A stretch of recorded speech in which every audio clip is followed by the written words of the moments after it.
Deuxième, on va expliquer pourquoi on mange du laitage le jour de Shavuot. Il y a quelques raisons. Première raison, quand on est sorti d'Égypte, Hachem a demandé qu'on prend l'or, l'argent, les ustensiles, les robes. Okay?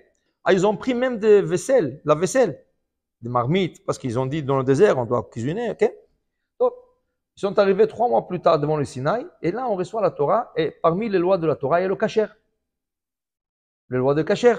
Et quand Moshe Rabbeinu est en train d'expliquer la loi de kasher, oh, alors le marmite qu'on a sorti d'Égypte, j'ai pris ça de Zolika, la voisine, et c'était une Goya, et la cuisinait du cochon dedans.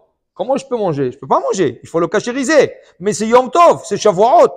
On peut pas cachériser à Shavuot. Qu'est-ce qu'ils ont dit? Alors on doit besoin de manger du froid. Mais tu peux pas manger la viande froide. Alors qu'est-ce qu'il y avait à manger? Que le lait. Alors ils ont trait de lait, ils ont fait un peu de fromage, Borcox avec un peu de lait, tu sais, un four avec un peu de lait, et voilà, un moufletta, et ils ont mangé du laitage pour symboliser le jour de Shavuot dans le désert où on a mangé du lait parce qu'on ne pouvait pas cachériser la vaisselle et toute la vaisselle n'était pas cachère, alors on mange du laitage. Ça, c'est une des raisons. Deuxième raison. Moshe Rabbeinu est né le 7 Adar et il est décédé le 7 Adar. Quand il est né prématuré. Il est né prématuré. Qu'est-ce que c'est prématuré? À 6 mois et 3 à 4 jours. Les prématurés, ils sont 6 mois et quelques jours. Il a fait. Qu'est-ce qui est arrivé? Sa mère, les Égyptiens l'ont suivi. Alors, les Égyptiens, comme un accouchement normal, c'est à 9 mois. Et au 9e mois, ils venaient, ils surveillaient la maison. Dès qu'ils entendaient le bébé, ils venaient, ils attrapaient, si c'était un garçon, ils le jetaient dans le Nil. Sa mère, comme elle a accouché un prématuré, elle a eu la chance d'élever son fils 3 mois. Alors, Adar, qu'est-ce qui vient après Adar? Nissan, Iyar et Sivan. Okay? Alors, elle a eu 3 mois. De Adar, de 7 Adar à 7 Nissan, c'est 1 mois. De 7 Nissan à 7 Iyar, c'est le 2e mois. De 7 Iyar à 7 Sivan, c'est le 3e mois. Maintenant, elle a dit, je ne vais pas attendre le lendemain. Parce que le lendemain, ils vont venir, ils ont les registres. Qu'est-ce qu'elle a fait? Le jour avant, qui était le 6 Sivan, elle a fabriqué un petit Moïse. Elle a mis Moshe Rabbeinu, elle l'a mis sur l'eau. Elle a fait. Quel jour c'était? 6 Sivan. Qu'est-ce que c'est 6 Sivan?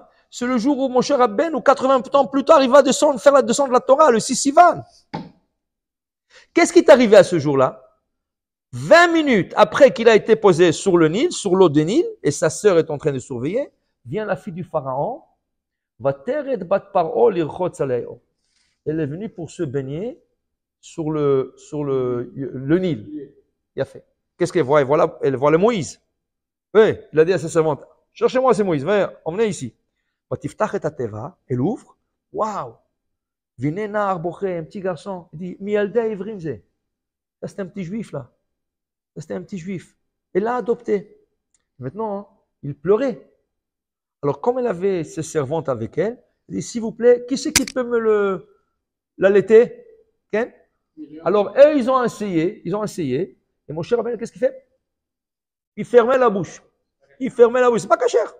Il voulait pas allaiter parce que le lait de la maman, il vient de tout ce qu'elle mange. Elle dit, moi, la Shekhinah, Hachem va me parler PLP. Bouche à bouche, je vais parler à Dieu. Et moi, je vais me mettre dans la bouche non cochère. Alors, il a fermé la bouche. Il n'y avait rien à faire.